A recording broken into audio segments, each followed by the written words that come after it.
Peace, can you hear me? Yeah, sorry about that. Zoom kicked me out. I can't hear you. You got to unmute. There we go. There we go. There we go. Wow. Yeah, it was funny. But yeah, so like the various ways that really record companies maximizing their exploitation of the culture Right.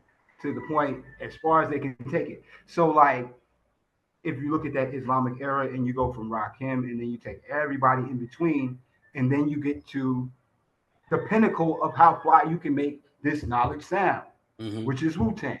No, like I don't think that the there's been an artist yet that can make it sound as fly as they made it sound. Now, when that comes about, there'll be a new wave Hmm. of it. But like right now, that person has not grabbed the microphone just yet, or grabbed the attention of the Right. people. I'll put it that way. Right. Right. Right. Just completely fair. Um, but yeah, that's what I'm. That would be my assessment of it. Is that it really on the surface it looks like, hey, yeah, we did it, but it's really us being exploited in the moment and used Hmm. from you know the the first spark and then taking it to as high as it can go and then time to replace. You Right. know. Right. Right. Yeah. Yeah. Oh, actually, you know what? There was one brother I heard who did a album with DJ Muggs from Cypress Hill, Rome Mm. Streets. You ever heard Rome Streets? I've heard, yeah, Rome Streets. I've He's a heard. five. That album. That album didn't get him as much attention, like you said, but it was a really good album. Lyrically, he did his thing, and he was spitting 5% terminology and facts. I give him credit, but like you said, it wasn't as big as Wu-Tang Clan, but he did his thing on that one. That's like the last really good 5% album I think that's been out in a while. Mm. Yeah, it's in. Yeah, I don't want to. I want to kind of stay away from the word big, and I understand why you use it because it does make they're huge, Hmm. but they're huge because they were dope. True. You, True. you understand what I'm saying? Like it really mystified the public. Like, yo, what are they talking about? And Yeah. it wasn't like no one had said any of it before. Hmm.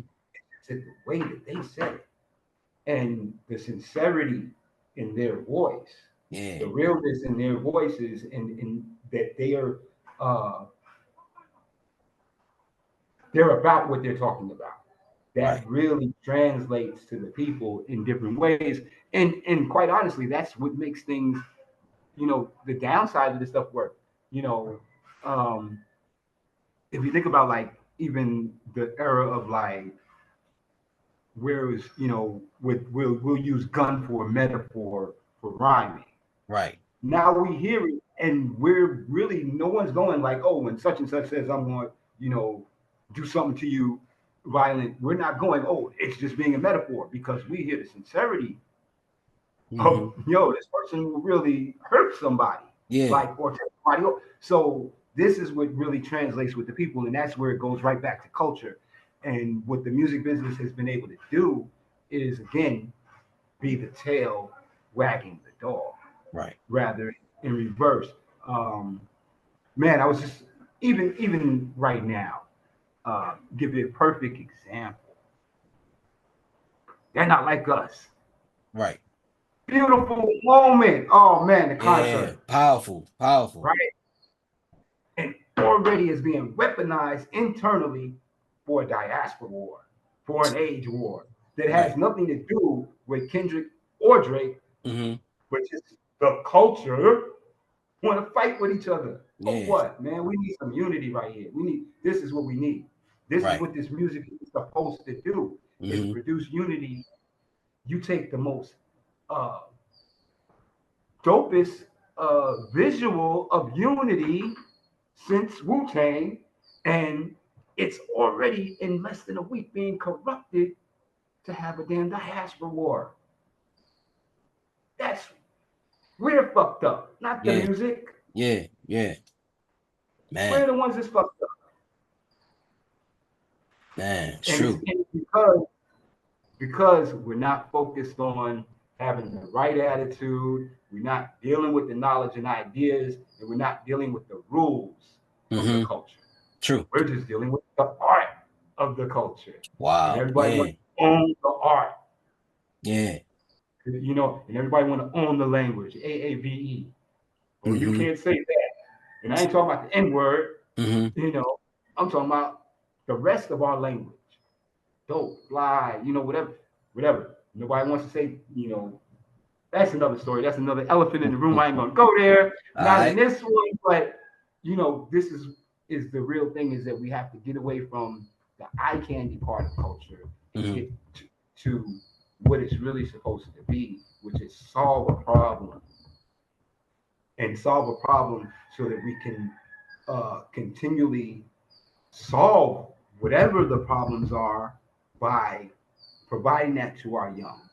We talk about generational wealth. Make the knowledge the wealth that's generational. Mm-hmm. Make the you know uh, the the right and exact behavior, which in a word we call wisdom, the wealth that gets passed down from generation to generation. Mm-hmm. This was important. You know how to move in society, how to move with your people, Mm-hmm. how to make alliances, how to That's uh, true. reinforce alliances when it may look like the alliance is getting tenuous. Mm-hmm. How to rebuild it. Right. You understand what I'm saying? Yeah, yeah. These things are extremely important. They're important to me. You know. They're important, period. Can't no Yeah. culture or nation survive without those. Right. Right. And exact. Now, again, there are bright points. The young sister who's in the acolyte, uh, Star Wars. Mm-hmm. She was getting Yeah, that song you sent me. I like that song. yeah, Amanda Singberg. Yeah. Man, I'm listening to it and I'm like, somebody's teaching her, Mm-hmm. you know? And if not, if she got that on her own, it's even more dope. And and she's been like that since we first saw her running through Columbia Mm-hmm. and Columbiana, she was a real one actress wise. But like to get to this place and like she can pop up and she'll pull out her violin and play the imperial march and whatever. She's like very very talented and has applied herself. And then in this application, she's getting beat down again for a second time for Mm-hmm. playing for a movie that she shouldn't be in or she shouldn't play that type of character. Whether it's Yeah. the and she popped. She's like, yo, y'all not gonna keep fucking with me after I fuck with my parents for 400 years. It's just not going on. Right. Where's her counterpart, bro? Where's her male counterpart? Mm-hmm. She's under 25. You know, who's who's gonna be that rapper or that actor or whatever? Maybe it's a sports figure. Maybe it's just an academic. But who's gonna be that same equivalency, her male counterpart, to do the same thing for the brothers that she may have people looking up to because this ain't for us. Mm-hmm. You know, if you, I'll say 35 plus, the best you can do is applaud the youth, but the youth got to talk to the youth. Right. The youth got to talk to the youth. Um, and where's the young men talking to Mm-hmm. the young men more than to, you know, rebellion is okay, rebellion is good, but there has to be some type of organization to rebellion. Mm-hmm. There has to be some type of real goal and militancy and discipline Mm-hmm. to rebellion Right. so that it can be successful, so that it's just not you throwing a freaking fit. Because throwing a fit, That don't what's it solve gonna do? nothing. That don't solve Yeah, nothing. solves nothing exactly. Mm-hmm. Understood. So let's take a step back. I want to ask you, what was your experience in gaining knowledge yourself? Man, that's a deep one. It's really with gaining knowledge of self is a recognition that no one is going to come and save you. like even all the tools and everything that you need to succeed and thrive in this life, you have access to. You just really have to tap into and open up your mind to become creative to produce what you need to actually produce culture for yourself so that you can solve your problems um, or whatever problems you may face. You understand what I'm saying? Like Mm-hmm. uh, you don't when you have knowledge, you don't go through things. You don't experience bad times. You Mm-hmm. confront them, you solve them, you eliminate them, Mm-hmm. and that's really what it's about. Also, it gives us a means to again have very real ways to deal with each other to where you have an issue with somebody, you can build, you can have a conversation with them, you Mm-hmm. know, um, and maintain that brotherhood Mm-hmm. and know that we're here all together. Like you look at animals out in the wild, like lions fight, they don't kill each other. Snakes fight to mate, Mm-hmm. but they don't kill each other. Right. You understand what I'm saying? So like we may fight to we're already in a struggle and we're already fucked with and all this kind of social frustration, which culminates a lot of times in black and black crime or even at the very worst black on black murder. Right. How are we going to get ahead if we're killing each other? How are we going to get anywhere if we're killing each other? But if we can have those differences and either build through them and maybe even sometimes have to have the fight, but you ain't trying to completely take somebody off, Right. you know, then you both here the next day. You both here 10 years later when you know old gang members often become, old rival gang members find themselves being best friends when everybody else is in jail and in the grave. Mm-hmm. Right. Yeah. You remember that Yeah. shit we went through? You understand what I'm saying? So Mm-hmm. like, and these you'll find are again just about uh, their righteous values. Don't kill your brother. You know, brothers fight. It can happen. Mm-hmm. Don't kill your brother. You know, Gotcha. Gotcha. Gotcha. Um, did Islam and hip hop change the community, and in what ways? I, Islam definitely. Um, I think again the hip hop reinforces it, and when it's so uh, interesting to use community because when we talk about community, it can it's usually something that's a bit more tight knit than this than expansive, Mm-hmm. so to speak. So how the music is interpreted may or may not, you know, help out a particular community here or a particular community there. But if we look at um, overall, we have a situation where certain histories have been put in music and have opened up eyes to certain things, or certain messages have been put in music that have had a far-reaching, reach out, far-reaching success Mm-hmm. beyond just the place where the music is most popular or whatever. Mm-hmm. So on that note, yes, but I think that the real change happens on a communal level first and foremost. Like you really have to get out. You Yeah. have to Yeah. get out Yeah. into the community. Um, like I was saying, who's the young sister's counterpart? The other part to that is where are the brothers with the knowledge running up on the sisters who are in the entertainment, and Right. where the sisters with the knowledge running up on the brothers in the entertainment, like, yo, you need to go talk to my brothers. Mm-hmm. They got a message for you.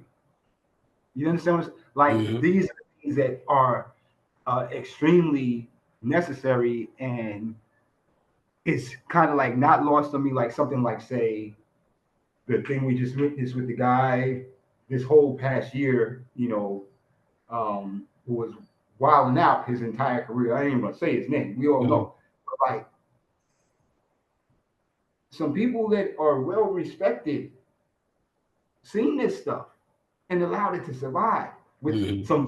some cultural giants, you know, maybe even some cultural giants who may be considered to be righteous. Mm-hmm. Seen this stuff.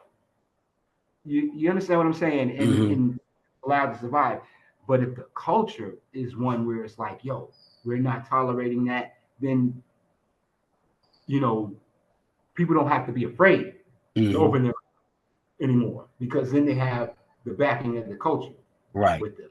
You're like, Mm-hmm. yo, that ain't going on. You know, I will say big respect to Ray J. Your Mm-hmm. brother said, if I saw it, I would have put in work, and this is my man. Mm-hmm.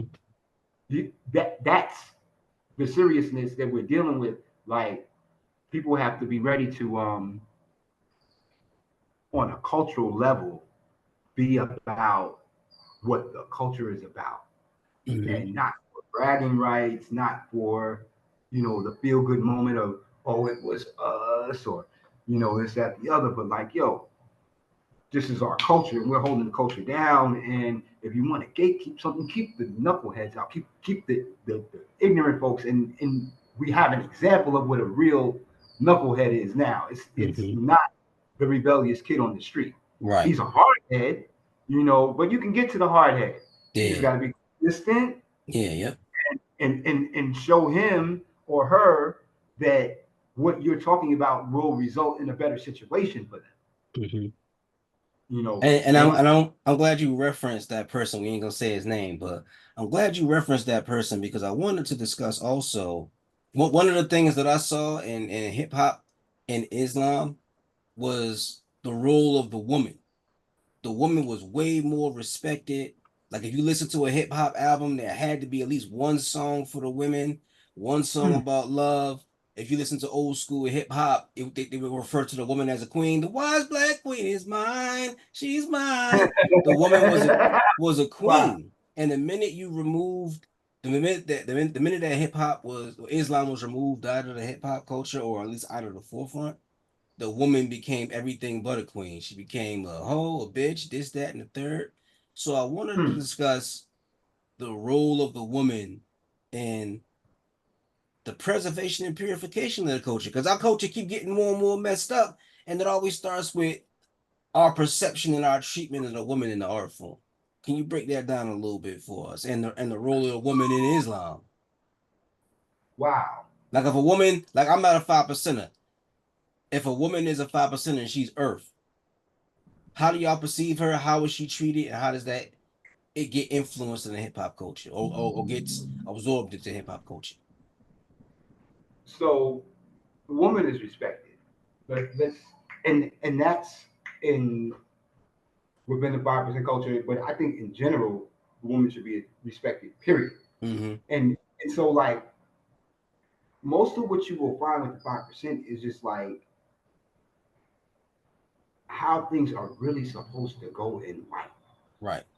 It's not this like, oh well, like we say the woman is earth. The black woman is earth, whether she is a 5% or not, whether she knows it or not. Okay. You understand? And I know like some like, well, well, y'all are gods, how's she the earth? Earth is a divine word. Earth is a divine being. Mm-hmm. Difference is we give her our own name. Folks go and get married or whatever, and the woman got to take on the man's name. Mm-hmm. You know, uh, Here, she has her own name. She got her own lane. She has her own uh, functions and responsibilities within society as well as Mm-hmm. family. Um, Hip hop is real interesting though, because at times it's boys club, and it's been boys club at times within its existence, which I Mm-hmm. really find very interesting. Like there used to be a time period where woman would go like, "Yo, I don't listen to rap, or you listen to rap, I can't deal with you." It's like for real, and this is before like the name calling got, I would say, out of control. Like any of it is out of control, but it was like when it was like very, very minimalist, like to where if you heard, someone say bitch on the record, it kind of signified a certain type Hmm. of person, whether Hmm. right or wrong or whatever, but it wasn't just like this blanket statement to mean, like all females or whoop. And another part is that black culture in general, and I'm gonna say that because I know about it more so than any other, is that we have the comedy aspect. We have the comedy within context. Or now, should it get better? Hell yeah. But like the father of jazz and the blues, Jelly Roll Morton, was singing about the whining boy blues and I fucked that bitch till she was sore. And this is in like 1902. Damn. So you're not, yeah, like you're not gonna put that on hip hop, Right. and it's not meant for everybody's ears. Also, Right. True. this is the other part. You know, same time that women were talking about they're not listening to rap, the radio stations were saying what? All R&B and no rap. Hmm. MTV was like, and BET, they'll play the videos, but they'll be like, but no hand signs. Hmm. You put them hand signs got, what happened? They got blurred You out. They got blurred out then, but what happened now? They up Now, in the video. yeah, all in the videos. Yes, you see it now. Hmm. So there's a little bit of orchestration at work. Um, Same thing with the music. Yeah, you had rappers alike, right? We all know the story where the group was put together. Then the other part of the story is that Hank said rhymes that were not his. Hmm. The only thing authentic on that record is the rhymes that Hank said that were not Hank's rhymes. And what were those rhymes? I'm imp the dip, the ladies pimp, the women fight for my delight. That's one of them. And checkbooks, credit cards, more money than a sucker could ever spend. That's another one. Those are from the streets. Those two lyrics are from the streets, not from any record. It wound up on record, but like the culture was already a extension of the blues and an extension of more, even more specifically, um, bebop and hard bop. And Hmm. this was something I wanted to kind of get into a little bit. We didn't start calling this thing hip hop until 1982. We didn't call the music hip hop. We didn't call the culture hip hop. Hmm. It Yes, the word is a part of the vernacular, and it has meaning, so it's definitely cultural.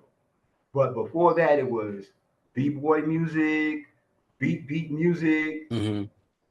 or bebop Hmm. for a while. So like I'm looking at those words and I'm getting two things kind of repeated a lot, which is bop and beat. Hmm. And when you look at music, you got two genres of music. One genre is called beat, which is beatnik culture, Hmm. cafe poetry, black shades and tams and Hmm. bongos. Hmm. Black shades, tams, bongos, and poetry, right?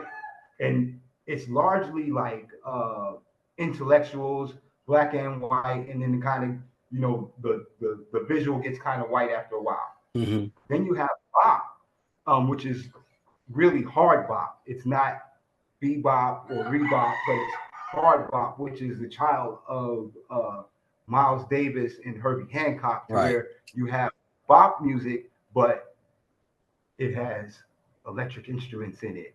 It's danceable. Hmm. It's leaning into what's ultimately going to become funk fusion because it's Hmm. not funk yet. Hmm. So those two elements of that beat and bop is what's essential to the sonic quality of hip hop music, Hmm. of what we call hip hop music. Hmm. And it was really like, if you understand the language of the culture, you get it very early on. But then but most people they just got it like, oh, this is hip hop, Right. you know. And so now we can push the envelope to where the beat is kind of gone. Like you don't hear rap records with significant drums or uh, hard hitting drums, kind of just like kind of there in the ethers with the Mm-hmm. drums. Mm-hmm. Mm-hmm. you know, um, but that matters because how pure can we keep the culture if we can't keep the elements of what makes it what it is? Mm-hmm. Because ultimately, you know, it's not just a music genre, it's a folk music. And if it's a folk music, then it's a music of the folk. And who are the folk? The folk, what did the folk, what were they doing when they developed this music? They were solving the problem of having a way to entertain themselves Mm-hmm. for large mass of people, and also solving the problem of having to have downtime in between these danceable records so that we could continue dancing without having to break every 2.5 minutes Mm-hmm. Mm-hmm. for the person who's playing the music change music. So we've been playing music outside forever. Right. You know, people are putting ready speakers in their window, but they're going one record to the other, one record to the other, and then soon it Mm-hmm. got to one record to the other seamlessly. Then it got to be one record to the other, you know, where it's just like the bits and pieces of the record that we like, and those bits and pieces resonate with beat and bop. Right. So um, I kind of deviated a little bit, but with regards to the women in that, women dance. Mm-hmm.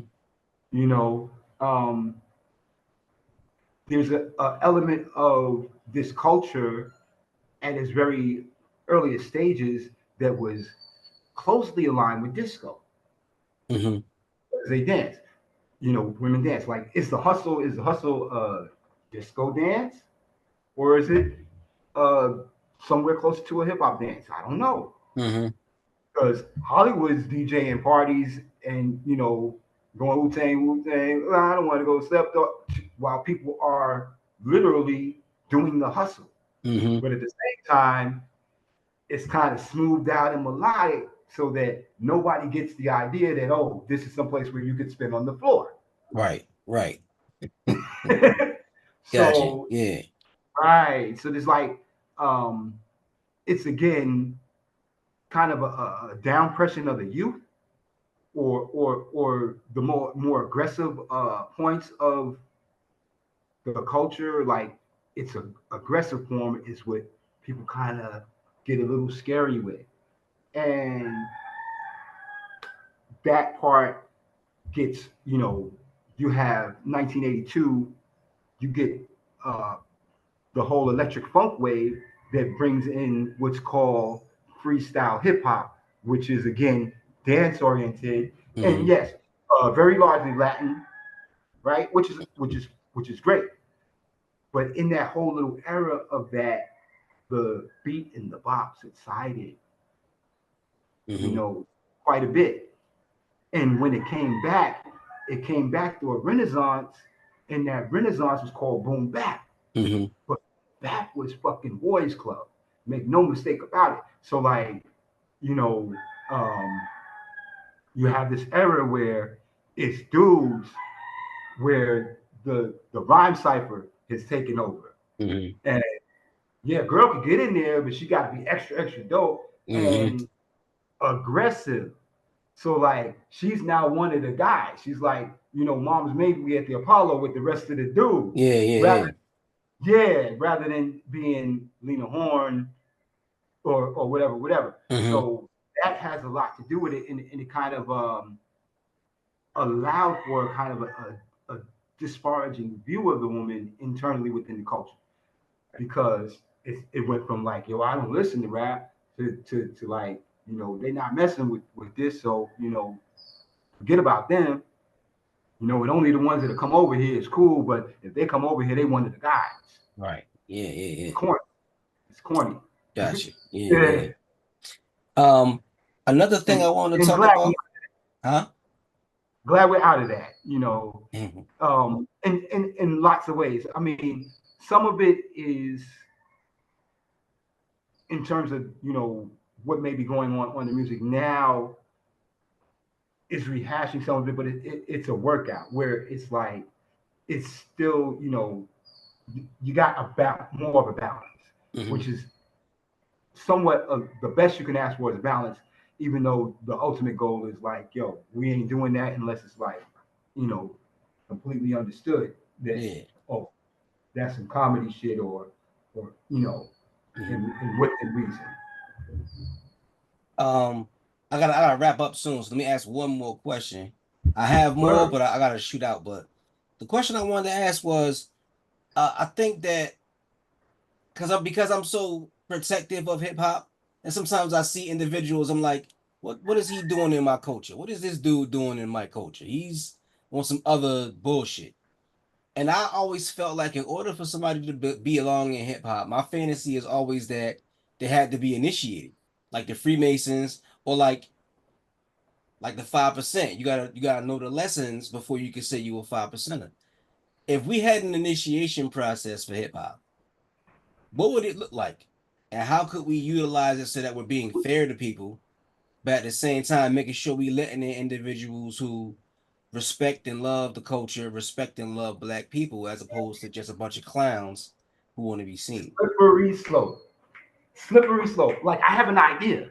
Hmm. For real. For real. Like hip hop should have its own Grand Ole Opry. Hmm. But we see what that can do too. Right. You understand what I'm saying? Like, uh, the sister made a country album, and people who Blew consider their top. themselves the Yeah. vanguard of country lost their minds. Hmm. So it's kind of weird. Like this thing is about unity and um, who can do it. Like you may see now where a situation may arise in the news, and it'd be like, well, such and such was a rapper, and you're like, where? I never heard of him or whatever. You know, but quite honestly, all it really takes to be an MC is to know how to rhyme and grab a microphone at the opportune moment. Hmm. Uh, it doesn't mean that you're popular. It doesn't mean that you have a recording career. Hmm. So, to the extent that like we may need to really revisit what is the culture, and I'm not so sure that it's like doing it in terms of having an initiation process, but yeah, we have to kind of revisit what is culture and how do we best utilize the culture and what was the purpose? What was the culture solving in full? And how to have is it completely solved? Because if it's completely solved, then there's something else to solve. Hmm. But if it's not, how do we get back on course to solving whatever needs to be solved? And some of it's running. Like I don't want to take anything away from like those that have done things. Like I was saying, like the first wave wasn't interested in making records. Hmm. Most people make records, and it's really like you can't put the genie back in the bottle, Right. you know. But maybe we have a situation where I do think that there's kind of this overlap where you have hip hop culture, but you also have what Melly Mel termed the sphere of MC. Hmm. And I've heard Sean Rock use it as well. She's like, you know, I'm one of the pioneers of this sphere of MC. Now, maybe the MCs need to have, you know, a that thing that you're saying, like kind of like a Curriculum. grandfathering process. Yeah, yeah. Curriculum of yo, you don't call yourself that, or maybe even making that kind of distinction between the MC and the rapper. Hmm. Um, I was looking at I think Neff was on Matt Hoffa a while ago, and he was like, you know, he didn't care about people having ghostwriters. He said, but once you have a ghostwriter, you got to put down that MC title. Right. Right. You're a rapper. Hmm. So understanding the differences in that spirit of MC, I do think in that respect, they got some work to do. Like, like they should really get up on each other and have that initiation process or know what you're doing. Mm-hmm. At least Gotcha. know that some type of history and background of what you're doing, and the foundation for it, and that it's not just about the ability to say something really really cool on a record, or cool within your within respects of or context of your generation, but like Mm-hmm. you got a responsibility with this, with what you say, Right. Right. because it's going to get exploited, you know Absolutely. and Absolutely. that, yeah. Man. I think I can probably say this for most melanated people. Like if the news stick a microphone in your face, we start really, you might sweat a little bit, like, oh, don't want to say the wrong thing here, or Yeah. like you. So it's the same thing. Like just because you rhyming, just because you making music, like be very careful what you say, because the young ears are listening, and Mm-hmm. they are impressionable, and you have an accountability to the culture, but Right. it's got to start with the culture, and so that's the part that we really got to get to. You Mm-hmm. hear my chickens? Yeah. Yeah. Yeah. They those are the roosters. you know. But yeah, that's the part to where it's like we really got to get to the community element of Yeah. really Yeah. making the movement something that's important, that goes beyond just, okay, we got this clever thing that we do, and if I can get me a career out of it and feed my family, it's got to be a bit more to it than that, Right. Right. you know. Well, thank you, my brother. I appreciate your time, man. Blessings, man. Blessings. Yo, Um, definitely, we can. I mean, if we need to pick up another and add on some more, I'm with it. Like, yeah, because shoot, we got into the flow of a conversation. It's like a bunch of questions I didn't get a chance to add. But it's okay because you dropped so much knowledge. A lot of the questions you did answer. But I want to definitely link up again so I can ask some more questions, bro. So I'm gonna hit you up. You let word, me know when you're free. bet, most definitely, And I'll shoot you the link for when I put this on YouTube. bet, definitely. I'm looking forward to Yes, it. sir. Let me screen it first. No, not Yeah, serious. No, we good, guys. Like this is fly. This is where we at. I like usually this a lot. I'll just do the interview and record it and just throw it right up there. I'll edit it or anything. I just want the raw information up there, and then when I go back and compile it for the book, I'll just go through it carefully. So I don't You do even your spend a thing. lot of time editing like that. Do your thing, and I'm gonna follow your lead. I'm with you on it. All right, my brother. I thank you for your time, man. Peace. Peace.